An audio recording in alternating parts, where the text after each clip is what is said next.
Oh, thanks, Simon. And I was going to open with a kind of snappy recap of where we got to, but I don't think I can be what Simon just said there. Kind of, God, this is bad. It's going to get worse, Habakkuk.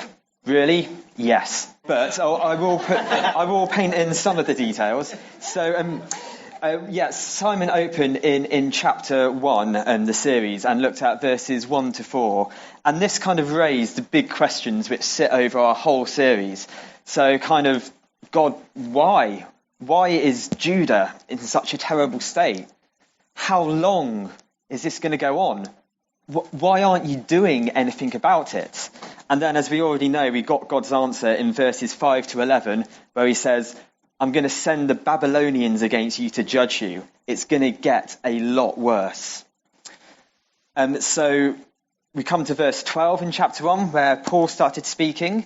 And obviously Habakkuk is reeling by this revelation that a situation he already thought was bad, God had said, yeah, it's going to get even worse.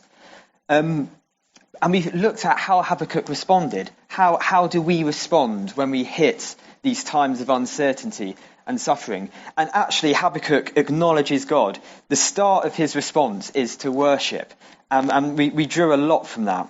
If you haven't heard Paul's talk last week, do listen to them. Do listen to all of them. But there was a really strong point on how do we respond when we encounter this kind of suffering or disaster. Nonetheless, Habakkuk does have some questions. There is some pushback there. There is, God, I know that we're bad. I've told you we're bad. But these Babylonians, they're even worse. Are you really sure about this? And we started looking at the first part of God's response to that question. And the key verse, which is where we kind of left it on, just before where we left it, was in chapter 2, verse 4, where God says, see, he is puffed up.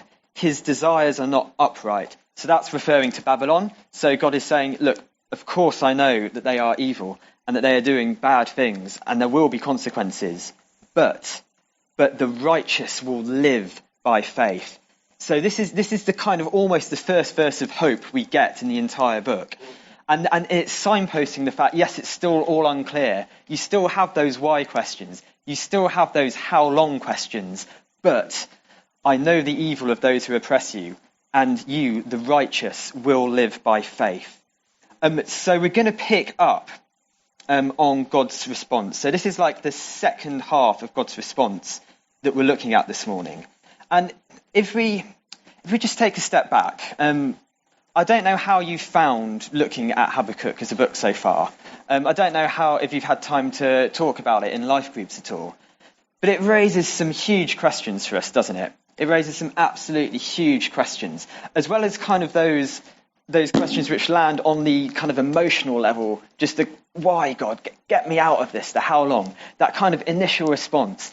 It raises all kinds of bigger questions as well, such as, well, what's the relationship between God and suffering? What about the sovereignty of God? What about the responsibility of man?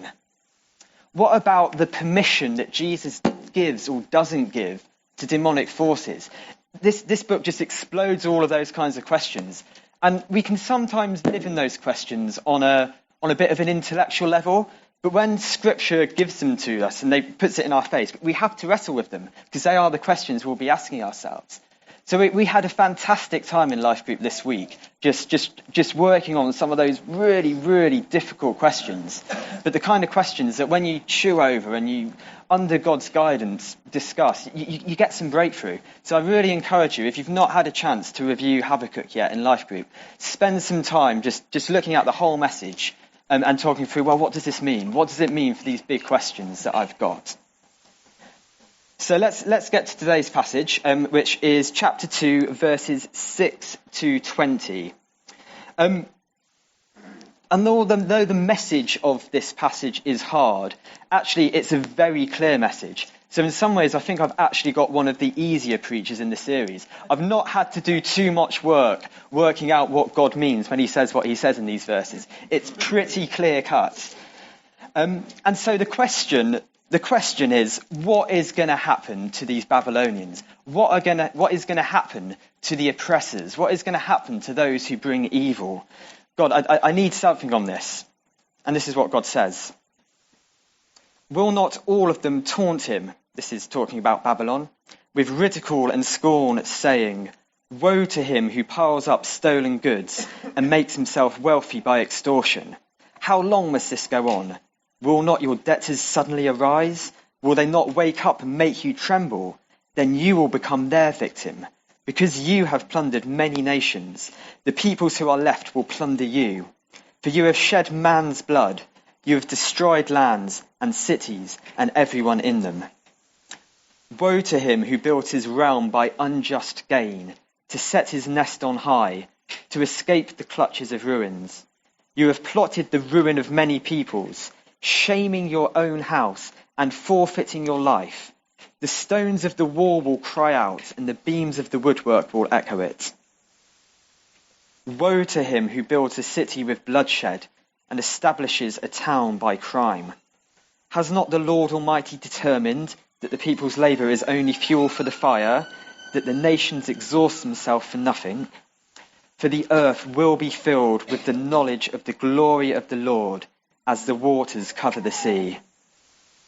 Woe to him who gives drink to his neighbours, pouring it from the wineskin till they are drunk, so that he can gaze on their naked bodies. You will be filled with shame instead of glory. Now it is your turn. Drink and be exposed. The cup from the Lord's right hand is coming round to you, and disgrace will cover your glory. The violence you have done to Lebanon will overwhelm you, and your destruction of animals will terrify you. For you have shed man's blood, you have destroyed lands and cities, and everyone in them. Of what value is an idol, since a man has carved it, or an image that teaches lies? For he who makes it trusts in his own creation. He makes idols that cannot speak. Woe to him who says to wood, come to life, or to lifeless stone, wake up. Can it give guidance? It is covered with gold and silver. There is no breath in it. But the Lord is in his holy temple. Let all the earth be silent before him. So the overall message, as I say, I think is very clear. To answer the question, will evil get away with its acts forever? Will the Babylonians get away with what they have done to the nations and what they are going to do to Israel? The answer is a decisive no. God has spoken that there will be judgment against all evil, against all oppression, against all injustice. But we get a bit of the bigger picture as well, don't we? So Habakkuk still doesn't know the timings of this. Because remember, Babylon hasn't actually yet conquered Judah. Babylon hasn't yet afflicted the oppression on Judah that has been prophesied. So Habakkuk's still looking ahead at this point. He's looking ahead way into the future. And God's saying, yes, this judgment will come, but also the judgment will be judged. So, sorry, I'll make that more clear. The judgment that the Babylonians is bringing on Judah, that will happen, Habakkuk. But then I will judge them, for they will not be just judges. They are committing acts of evil. I am using them to judge you, but their acts are evil, and they themselves will be judged. And I hope that a couple of verses of hope really jumped out of you as we were reading through that. So, verse 14, for the earth will be filled with the knowledge of the glory of the Lord as the waters cover the sea. What an amazing picture. So amidst all of these descriptions of judgment, God shows what the alternative is. God shows what his end is. His end is to fill the whole earth with his glory, and we will live in the knowledge of the glory of the Lord. That's the big picture. That's the hope. And then verse 20 at the end, but the Lord is in his holy temple. Let all the earth be silent before him. The idea that the earth just has no reply to the greatness, the majesty, the grandeur, the power of God. We can just be silent before him in his holy temple, and we'll gain so much when we just wait on the Lord and go, whoa, this is who you are, God. I have no words to say in the light of your glory, in light of your power. So we are going to spend some time in those verses. But I want to start by going through you will have seen as we went through the passage that it came in a series of woes. God pronounced 5 different woes on the Babylonians. And I want to take each one of those and just look at them in a bit more detail. And I think as we go through them, we probably won't find it that hard to identify the sins, the evils that are being spoken against. We probably won't find it that hard to recognise them. Clearly, the descriptions given here are the ways in which the Babylonians practice them. But I think we can quickly see these categories when we consider the world today, when we consider our own struggles with sin. I don't think these will be hard things to relate to. So in verses 6 to 8, the specific judgment here is over the sin of theft or extortion. So when a nation takes over a nation, it is rarely a cordial act. It is rarely done with peace at mind. It is usually done with the view of, we will take your wealth, we will benefit from the fact that we are conquering you. And the Babylonians, that was exactly the model that they operated on. So when they came in somewhere, terrible things would happen to the land, including the theft of goods from individuals and communities, and usually the installation of unjust bureaucracy that would oppress the people who had just been taken over in extortion. So we see that in things, woe to him who piles up stolen goods and makes himself wealthy by extortion. This idea that kind of all of they set themselves on is gaining more wealth, that rampaging, ravaging pursuit of wealth at all costs, including killing and oppressing nations. And again, theft is something that hasn't gone away, is it? Theft and extortion isn't something that the world is clear of. So, and this goes for most of the woes we're going to look at. When we see these things in the world today, when we see it reported on, when we encounter it in our own community or even in our own lives, we can think back here and we say, actually, God's got something to say about this. God has got something to say about the theft and the extortion that we see around us. Actually, God isn't going to let this go. That isn't the end of the story. The news story is not the end of the story. God has got something to say on it. So verses 9 to 11, I think theft and extortion is a fairly clear category. I don't think we need to spend more time there. Verses 9 to 11 are a little bit unclear, but I think the key here is in verse 9, those words unjust gain. And you might be saying, well, why is that different from theft? Why is that different from extortion? What does unjust gain mean in this context? And if we read on into verse 10, it says, you have plotted the ruin of many peoples, shaming your own house and forfeiting your life. That is somewhat ambiguous, but what I think that means is that language around shaming your own house. That's almost like there's some kind of systematic injustice going on.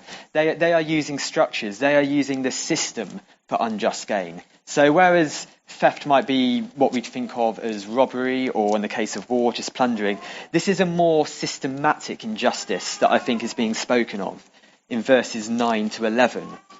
And again, we have endless reports in the news of systematic injustices, whether that is in the benefit system or in the trade system or in the security councils of the world, those kind of inbuilt injustices that cause pain for people.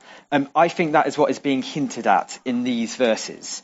I hold to that interpretation somewhat lightly, but from what I've studied and what I've seen, that is my best bet of what I can make of verses 9 to 11.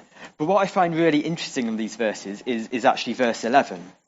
So not only will God judge, because he's pronounced woe over it, not only will God judge this injustice, but actually the very structures in which these injustices are committed will bear testimony against the oppressor.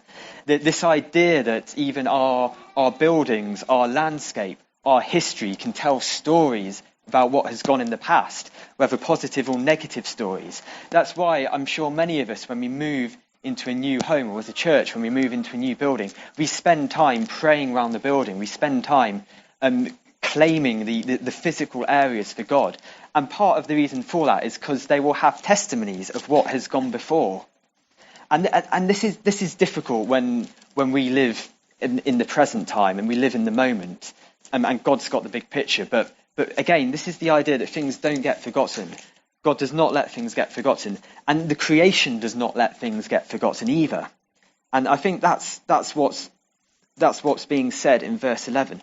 Your injustice will be so plain to see in history that the very lands you have occupied will be testifying against you and be just demonstrating your injustice so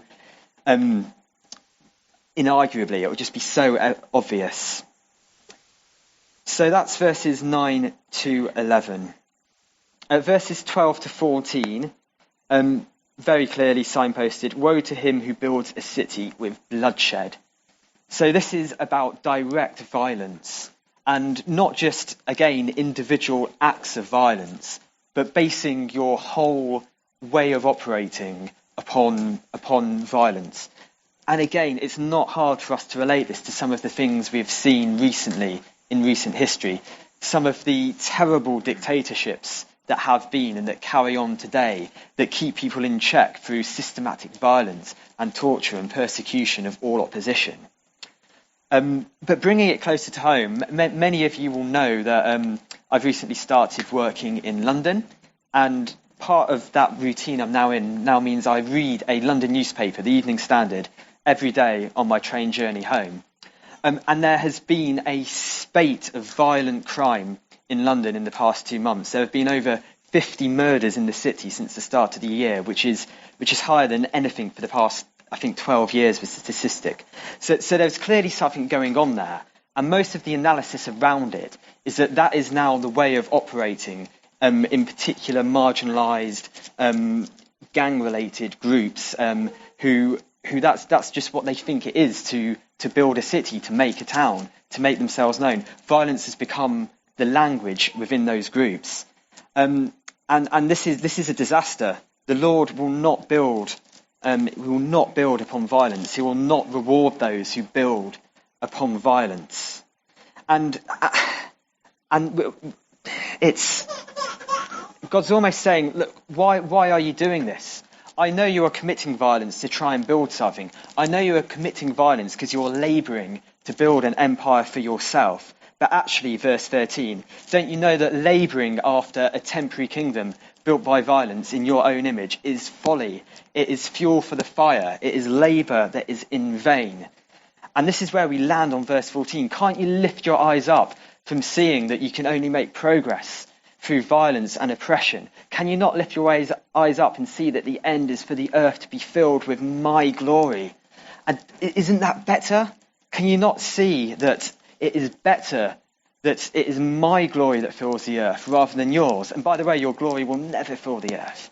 It will rise and it will fall, and you will be in the grave. And if you don't turn from your violence, you will be judged. Woe upon those who commit violence. Can you not see there is such a better way? Can you not see that the Lord, the one who we call the Prince of Peace, is going to triumph? Can you not lift your eyes up from this violence and see my glory and know that it will cover all of the earth, including that little bit that you carve out and say is your own? It will not stand. It will not last. My glory will last. Your violence will not. So I think there's more in there for us on that verse, and we're going to come back to that later. But I want to keep on making progress through the woes. So verses 15 to 17. And in these verses, we get a few things compounded into one, but at the heart of it is drunkenness and lust. And actually, God doesn't go to great effort to make distinction between them, seeing one lead on to the other. And they all come from that same source of pursuing self and flesh above spirit and others. So woe to him who gives drink to his neighbours, pouring it from the wineskin till they are drunk, so that he can gaze on their naked bodies. And again, we don't need to struggle to imagine what this is like. We know what drunkenness and lust looks like. We know what that looks like on an individual level. We know what it looks like when it lands upon communities. We know what it looks like when it permeates a whole culture. So we don't need to struggle to understand the woe of drunkenness and lust. And the judgment here is essentially saying that the Babylonians were happy to, as well as pursue financial gain, political gain, they would happily pursue sexual gain from the countries that they conquest. So they were ruthless in taking all that they could, including terrible things, including rape from their oppressors. And in this picture, the victims of their drunkenness and their lust, they seem to be in a position of shame and brokenness. But God says absolutely not. It is the oppressors who will be filled with shame instead of glory. It will be them who will be exposed. It will be them who will be judged. They will not get away with it. Verse 16, and disgrace will cover your glory. And then we get this verse in verse 17, which kind of seems a bit disconnected about the violence you have done to Lebanon. But actually, I think it's continuing that chain of when you pursue your own gain and when you pursue things from the flesh. Actually, violence is pretty close to hand. If drunkenness and lust often go together, actually, violence is probably in your heart as well, and they can operate as a terrible tree. And God's saying, every bit of destruction that you have reaped because of your drunkenness, every bit of destruction that you have reaped because of your lust, that will all be added up. It will all come back on your head. The destruction of animals will terrify you. So not even that, which we might think, okay, it's bad that animals have been destroyed, but compared to the drunkenness, compared to the violence, compared to the rape, compared to the sexual immorality, maybe that's not such a big deal. But God's saying, no, everything you do will come back upon your heads. It will terrify you. For you have shed man's blood. You have destroyed lands and cities and everyone in them. And this verse tells me we shouldn't make a great distinction between sin that we could see as kind of more personal things and sin that we see as more social things. No, rebellion against God is all one and the same. It might manifest itself in different ways, but actually your lustful violence isn't any different to your pillaging of villages. Your desire to worship yourself isn't any different to the desire to build a whole empire up. There isn't a distinction. Sin manifests itself in individual acts and in community acts, but it is all sin. It is all focusing on the self and not on God, and all of the different and terrible manifestations of that. So we've had these 4 woes over specific things pronounced by God. And then we come to verse 18, which is all about idolatry. Of what value is an idol since a man has carved it, or an image that teaches lies? For he who makes it trusts in his own creation. He makes idols that cannot speak. And this kind of language about idolatry is language we see in quite a few places in the prophetic books of the Old Testament. And actually there's almost a kind of mocking tone that is often given to people who will build something out of a piece of wood and then bow down and worship it. And we get a bit of that again here, don't we? In verse 19, even in the act of pronouncing woe to him who says to wood, come to life, or to lifeless stone, wake up. Even in pronouncing it, we can see the ridiculousness and the futility of speaking to a piece of wood and asking it to come to life, or speaking to a stone and asking it to wake up. But that mocking voice isn't there to make light of the issue. It's there to highlight what a deadly serious, what a kind of madness it is to worship anything or anyone but the living God. And Paul Norris did a fantastic job in speaking this in his preach last week, so I won't repeat his points, but he was speaking about how we can read passages like this and think, we don't bow down to wood, we don't say to stones, come to life. But what about those hidden gods? What about those subtle gods? What about those gods which might even manifest themselves in some of the terrible sins we've been looking at this morning and have a hold on our hearts that we don't realise, or that we naturally start spending our time aiming towards those things? without really realising. So these verses on idolatry are not irrelevant to us. They are desperately relevant. And in fact, all of the woes that we've looked at so far, all of the theft, all of the extortion, the injustice, the violence, the lust, it wouldn't be wrong to say that all of these stem from idolatry. Because when you worship yourself, or when you worship an image of how you want to be, or how you want your political kingdom to be, that is the source of where all of these other terrible sins come from. Whereas if God had been first in the first place, none of this would have happened. So idolatry is almost the base level rebellion against God that is underlying all of these other things that we have seen. So we need to pay attention to these verses.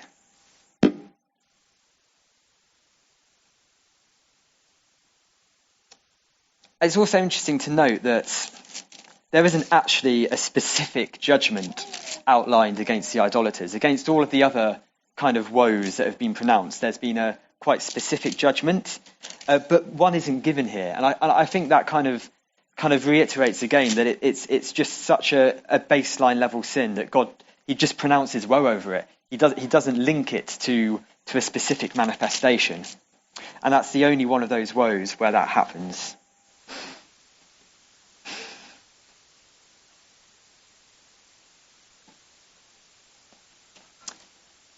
And I think here, I will just say a bit more about idolatry. So what's the alternative? Let's start bringing it to us. Let's start bringing it to our walks with God. How can we ensure that we are not standing in the sin of idolatry?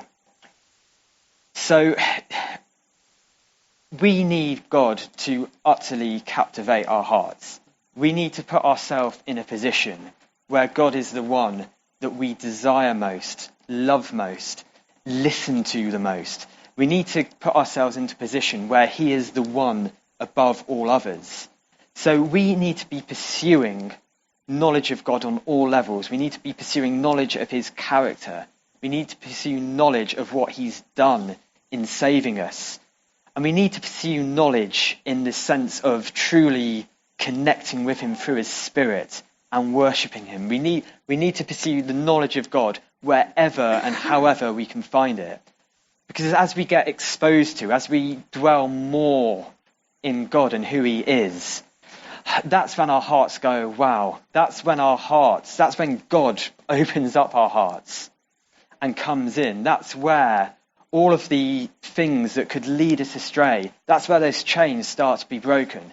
When we worship the true and living God, when we delight in the true and living God, when we treasure him, that is power. That is what breaks the chains of idolatry. That's what can make us look at the alternatives and go, no, I'm with God. What he offers is better. What he gives my heart is better. Who he is more true than all of the lies that I'm hearing over here. So our path out of idolatry is to pursue God every day, in everything, in all we do. And this is clearly not where the Babylonians were, but also not where Judah was in the first place. Because let's remember the starting place of Habakkuk.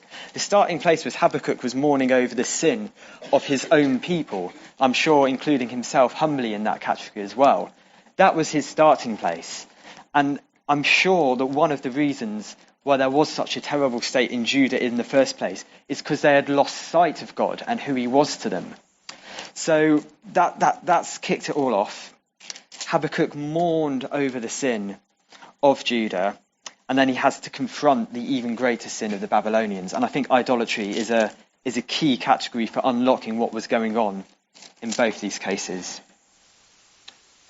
So we've been putting them up as we go along. This is the full picture of both the evil of Babylon and the judgment that God will bring against it. So theft, unjust gain, violence, drunkenness and lust, idolatry.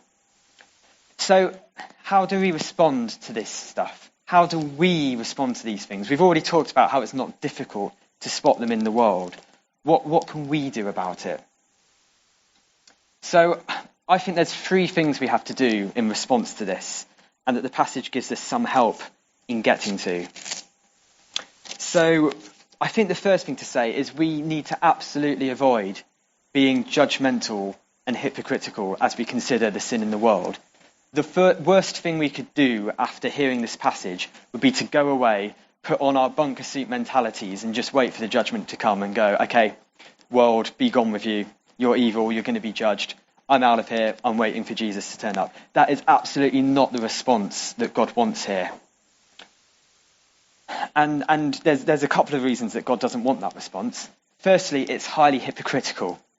God has set us free from sin in Jesus Christ, but we are not yet immune from it. Sin still lives on in our old bodies, as Paul describes it, even as we step into more and more freedom in the Spirit. So we are not immune from any of these sins. And we put ourselves in a very dangerous position if we think, oh, I couldn't possibly do that. I couldn't possibly do that. Because we start placing the emphasis back on the I, rather than on God who has freed us from these things in the first place.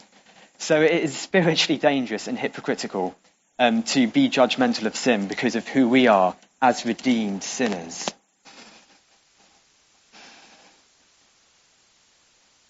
And this is where I think we can go the other way as well. We can get caught up in feeling guilty about all of these things and where we can relate to them in our lives. We cannot accept the forgiveness that we have from Jesus and stay in that place of guilt, which is why I think the distinction between mourning over sin and feeling guilty about sin is so critical. So Habakkuk was mourning over sin. And we spent some time thinking about how, in Simon's first preach, how we should mourn over sin. And that is so different from feeling guilty over sin, because mourning is showing kind of, we've had a heart level change. We really don't like this anymore, God. I want things to be different. And when we mourn sin, when we hate sin for what it is, and not just for the fact that we've done it, that is so powerful. That's what opens the door to transformations. That's what builds those kind of emotional responses in the heart that goes to God first, rather than to sin. Whereas if we stand in the position of feeling guilty, one, we haven't fully recognised that we are free from all guilt in the redemption that God has brought in Jesus. But we're also not, we won't move on. We'll stay in a mindset of law. We'll stay in a mindset of, oh, I just need to hold on till Jesus has come back and then all of this guilt can go. No, God has got freedom from guilt for us now. But he doesn't want us to stop mourning our sin. Otherwise we'll become complacent and in a spiritually dangerous place. So that's the first thing. We must not respond with judgmentalism. Rather, let's mourn our own sin and find the spiritual power that comes from that. And I think that verse, but the Lord is in his holy temple, let all the earth be silent before him. I think that's permission to do that. That's permission to sit with God and go, yeah, there's some stuff that's wrong. And actually, God, I want to be broken about it because you are God and you are in your temple and I'm down here. So that's our first response. Secondly, we need to go out to this broken world. We need to go out. Not only do we need to not judge the broken world, we need to go out with love. And actually, isn't that the gospel? Isn't the good news is that Jesus is the King and he is redeeming the world. He is reconciling all things to himself. Oh, and by the way, he's going to use the church to do that. He's going to use us to do that. We are not a plan B. We are a plan A. Yeah. And if we don't go out, if we don't enter into the pain and the suffering and even into some of these horrific situations we've been considering this morning, we will not be fulfilling our mission. We'll be missing out on the very mandate and calling and reason that God has put us on this earth for. And to stay in our bunkers, compared to being part of filling the earth with God's glory, as verse 14 puts it, that seems like a really poor place to me. That seems like a really mean place to want to put ourselves, rather than saying, okay, God, we're weak, we're broken, but you're saying that you are sending us out into the world to be your hands and your feet on the earth. Will we say yes to that? I want to say yes to that. We don't say yes to that perfectly, of course we don't. But that is our calling, church. That is our calling, to be the healers, to be the reconcilers, to be the builders of things that are sustainable and not built upon violence or theft and injustice, to build things that are based on righteousness and love and true labour. That's our calling, and that is an incredible calling. And we have permission to take hold of that calling from verse 14 in this passage. And then thirdly, when these things land on our doorstep, when we can't avoid them, when we cannot avoid their pain, when we cannot avoid the consequences they bring, we just need to remember that God will triumph because he has already triumphed in Christ.